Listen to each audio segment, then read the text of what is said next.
Okay, so I'll be also touching on these historic districts versus secondary settlement. What does these terms exactly means to you as an investor in Shophouse? For conservation shophouse areas, we'll be looking at three main categories. Number one, historic districts. These are places in Boat Quay, Chinatown, Little India, Kampong Glam, where it's among the city oldest areas. So these are the places where in the early stage, our forefathers, when they come over to Singapore, they will reside and they will work. And along the way, as the population start to increase, so they will start to move out into places like Jalan Besar, Geylang, and even Joo Chiat. So we actually term this kind of places as a secondary settlement.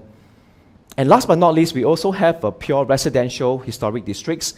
Places like Blair Plains, Kent Hills, and Emerald Hills are among the places that is just fully zoned as a residential shophouse. Okay, now for the historic districts, you find that they have, URA has a very strict set of conservation guidelines. Definitely, you are not able to tear down, you are not able to build an additional story.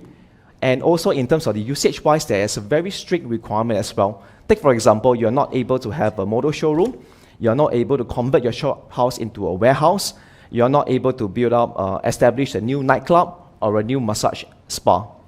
So there's a certain set of guidelines which URA has to protect this kind of historic districts to preserve our heritage.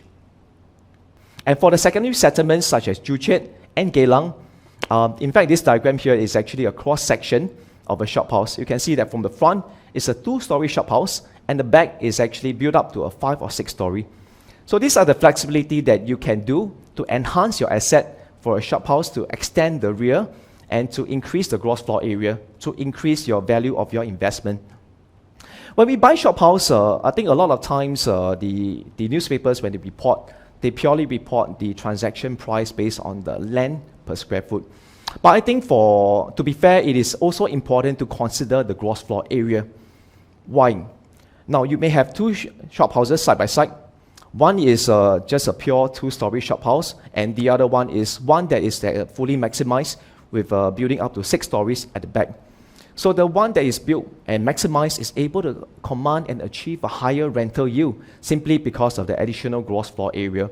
So which is why when you are looking into shophouses, it is important to also consider the gross floor area, not just the land per square foot, which can be considered just as a benchmark basis.